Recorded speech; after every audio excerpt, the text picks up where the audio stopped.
When the bomb was dropped on Raccoon City, it destroyed a lot of incriminating evidence that would have linked Umbrella to the horrific event. Despite this, Umbrella was still placed in the hot seat and was under heavy suspicion. Their reputation and stock price plummeted drastically as a result.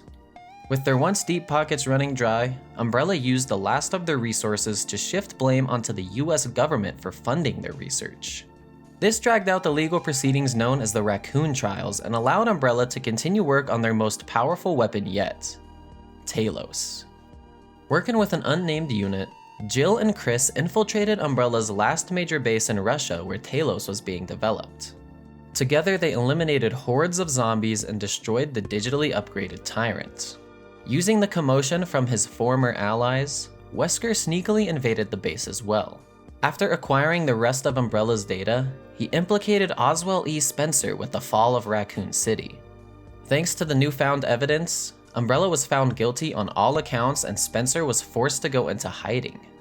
Even with Umbrella out of the picture, their products were still surfacing within the black market and influencing the creation of new bioweapons. The ever-growing threat of bioterrorism led to the creation of the US's Federal Bioterrorism Commission and the UK's Bioterrorism Security Assessment Alliance. Unlike the FBC, the BSAA had a little power in the early years of these departments. They were acknowledged as an NGO with observer status and needed permission from the host country in order to assist in any bioterrorist event. Slightly before Leon's operation in Spain, the world once again witnessed the horrors of bioweaponry during the Terra Grigia Panic. A once beautiful Aquapolis floating in the Mediterranean Sea, Terra Grigia was the first city in the world to be completely sustained by solar energy.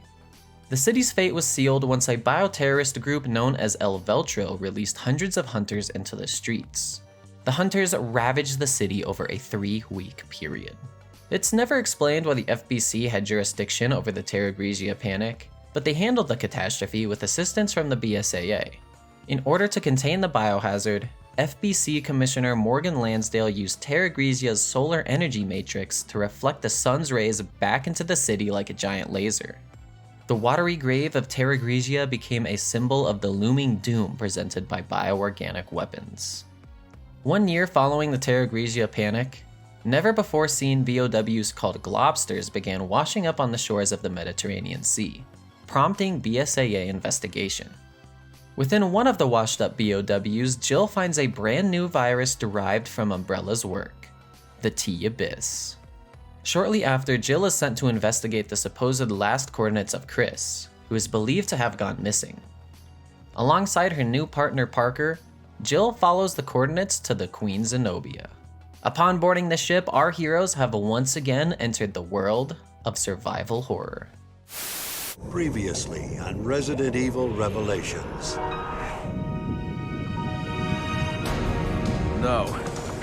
We're on the Queen Semiramis.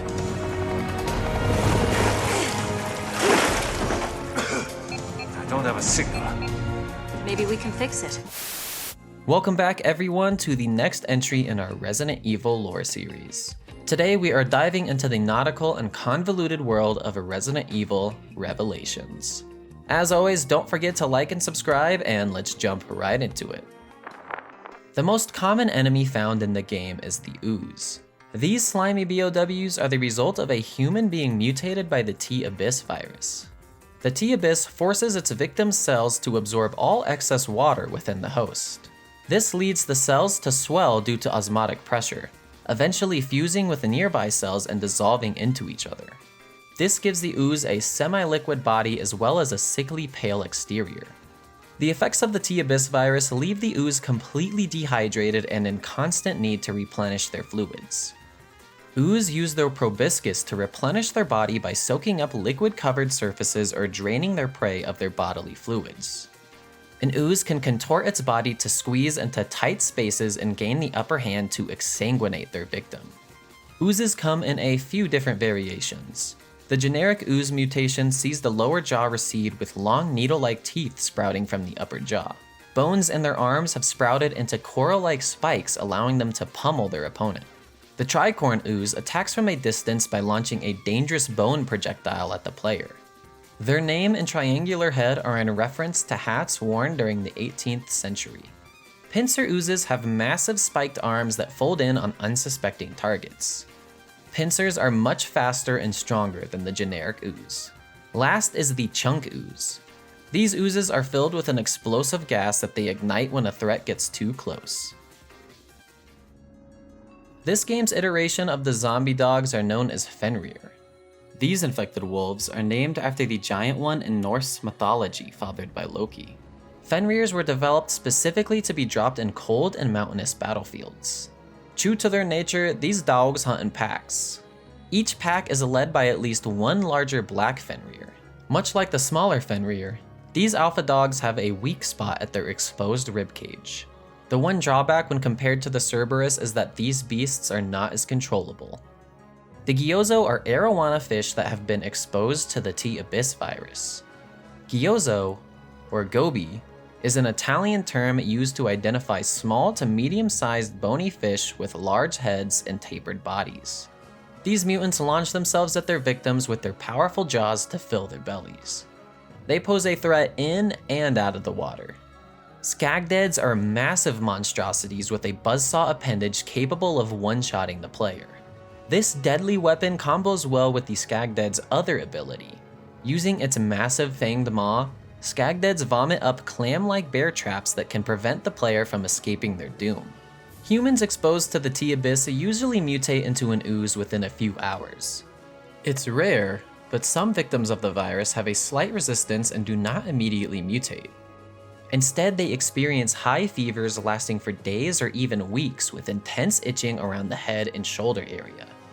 Soon their body begins to drastically swell as they grow a second head that takes over their consciousness. The victim is aware that they are losing their cognition but are powerless to stop it. Inevitably, the T-Abyss takes over and the result is this shambling power tool. Depending on how much the mutation has affected the head, the BOW may be able to repeat certain words and phrases from the host's prior life. This can be seen in the interaction with the comms officer. Rachel Foley was an FBC agent sent with Raymond Vester to investigate the Queen Zenobia. The purpose behind their mission was to gain control of the ship and bring it back for disposal, unknowingly destroying any evidence that could incriminate FBC Chief Morgan Lansdale. According to her journal, Rachel was fearful of the dangers hidden within the Queen Zenobia and was not optimistic about her chances of survival. After getting separated from her partner, Rachel would be killed and infected with the T-Abyss virus. The virus mutated Rachel's arm, but her facial structure was untouched, among other things. In official material, she is referred to as Rachel Ooze. Ironically, at no point does any character in the game refer to oozes as oozes, although Jill refers to Rachel as a zombie after their first battle. This is pure speculation on my part, but Rachel's ability to repeat various expressions like "found you" and her enhanced strength compared to others could suggest that she has a rare genetic makeup to perfectly bond with the virus. In other words, had Rachel been administered the virus in a proper research facility, she could have developed a similar mutation to that of Wesker or Manuela, becoming a sort of superhuman. Another rare infection of the T-Abyss turns females into sea creepers. This mutation is due to unique mitochondrial traits possessed by a small number of women. Their hair-like carapace offers them a hydrodynamic advantage when hunting their prey underwater. The design of the sea creeper was inspired by the Triops cancriformis, a European tadpole shrimp. Short for grotesque blob monster, Globsters are BOWs that have mutated beyond recognition. Initially, the origin species of these monsters were unknown to our heroes, but later in the game, it is discovered that the Globsters were Ilveltro agents trapped on the sinking Queen Dido during the Terra Grigia panic. On land, Globsters pose little threat, but underwater their enhanced maneuverability allows them to swallow up prey in one gulp. Their ventral mouths are the most vulnerable and weak parts of the monster. The hunters used by Ilveltro in the Terra Grigia panic were mass-produced from the research data of Umbrella's Hunter Alphas and the Hunter 2s developed by a separate company. Compared to the hunters they were derived from, these BOWs are larger and slower. Using the same research data and samples of the T-Abyss virus, BSAA Chief Clive O'Brien created the Farfarello. By shipping a bundle of them to a remote mountain base, O'Brien drew suspicion that El Veltro was returning. During the trip, the men were unable to control the beasts and one was sucked into the plane's engines, causing it to crash. Farfarellos hunt by turning invisible, favoring stealth attacks over recklessly rampaging at their prey. Whereas some hunter variants like the R would perish in cold weather, Farfarellos adapt surprisingly well to the environment. Due to the presence of more than one virus within the BOW, these guys are less controllable than the OG hunters. Farfarellos are the first of many enemies found in Revelations that are named after one of the Mal branch. The Mal branch is a group of 12 demons found in Dante's Divine Comedy, residing in the 5th Bolgia of the 8th Circle of Hell. Exclusive to the HD ports of this game, wall blisters were once barnacles living in the solarium pool aboard the Queen Zenobia. These crustaceans hibernate on walls and ceilings within their impenetrable shells, waiting for unsuspecting prey to wander too close. Once disturbed, they charge and wildly swing their giant tentacles to attack. Our next BOW named after a Malbranch demon is the Draghignazzo. This strange-looking monster is a collection of many individual creatures. I personally like to believe that it formed from various sea pineapples. Similar to Ascidians, a Draghignazzo reproduces asexually by separating individual organisms from its colony to create clones of itself. When faced with a Draghignazzo, aim for the soft, fleshy part inside of the shell. Scarmiglione is yet another demon found in the Divine Comedy. The Scarmiglione was created by splicing shark DNA with human DNA using the T-Abyss virus. The decision to use shark DNA was because it had been perfected over millions of years without much morphological change. A Scarmiglione's neck and shoulders are covered in a thick layer of cartilage and muscle forming a super tough shark skin. Gunfire is significantly diminished or even fully nullified by it. One arm has mutated into an organic lance covered in barbs and the other into a sturdy shield. Blasting away different parts of the Scarmiglione's body will not deter its relentless assault. The final BOW named after a demon from Malbranch is Malacoda. This demon is notable for being the leader amongst the group. Before being tainted by the T-Abyss, Malacoda began life as the parasite Gyrodilactis ciliaris.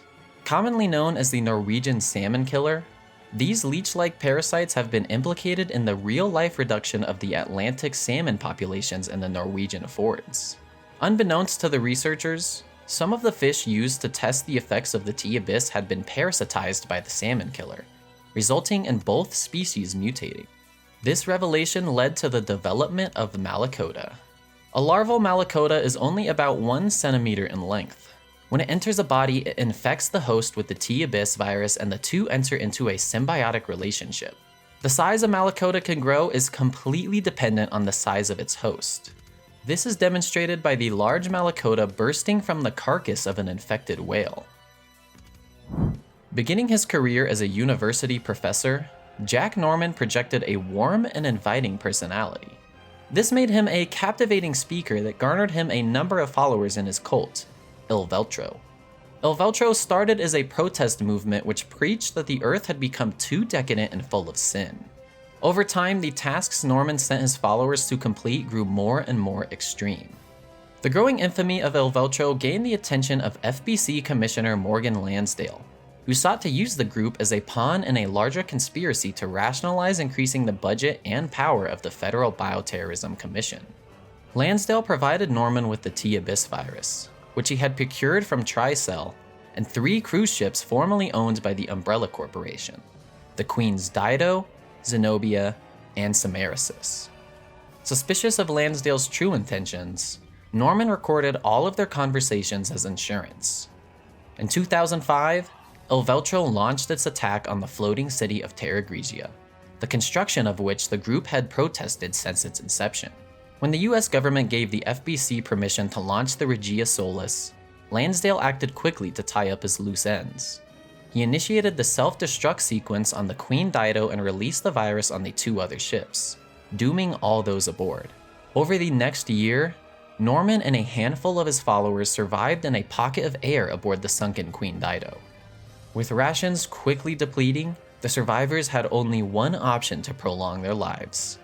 By injecting themselves with the T-Abyss, Norman and his men hoped to escape their grim fate. In time, every single one of Norman's followers would perish and only he would remain. Meanwhile, Lansdale would take control of the remaining 2 vessels to set up research labs where the T-Abyss could be secretly studied and a vaccine could be developed. When the vaccine was completed, it was time to get rid of loose ends once again. Lansdale sealed off the boats and remotely released the T-Abyss to study its effects on humans in a controlled environment. Due to the sudden appearance of Globsters on the shores near Terra Grigia and the Farfarello attack in the mountains, the BSAA would learn of Lansdale's conspiracy and attempt to recover the incriminating evidence aboard the Queen Dido. When Chris and Jill came face to face with Norman, he believed that they were FBC agents working for Lansdale coming to destroy his recordings. Prepping for battle, Norman takes a concentrated dose of the T-Abyss virus and overdoses, mutating into the Ultimate Abyss. Similar to a tyrant, one of Norman's arms has mutated greatly in size and grown large, sharp claws. When the Ultimate Abyss splits its face apart and reveals its special eye, it is capable of creating mirages and teleporting around to confuse its prey. Despite his overwhelming power, the former members of STARS are able to dispatch the terrifying BOW. During his final moments of life, Norman finds peace in his past transgressions and knocks over a burning candle to incinerate the Il Veltro flag. Using the recovered recordings, Morgan Lansdale was arrested and the BSAA officially became sanctioned by the UN, becoming the world's primary force against bioterrorism. The last enemy to cover in Revelations is the Aculeozzo. This little guy only appears in the game's raid mode, and I love him. As always everybody, thank you so much for watching and keep an eye out for more content in the future. Until next time.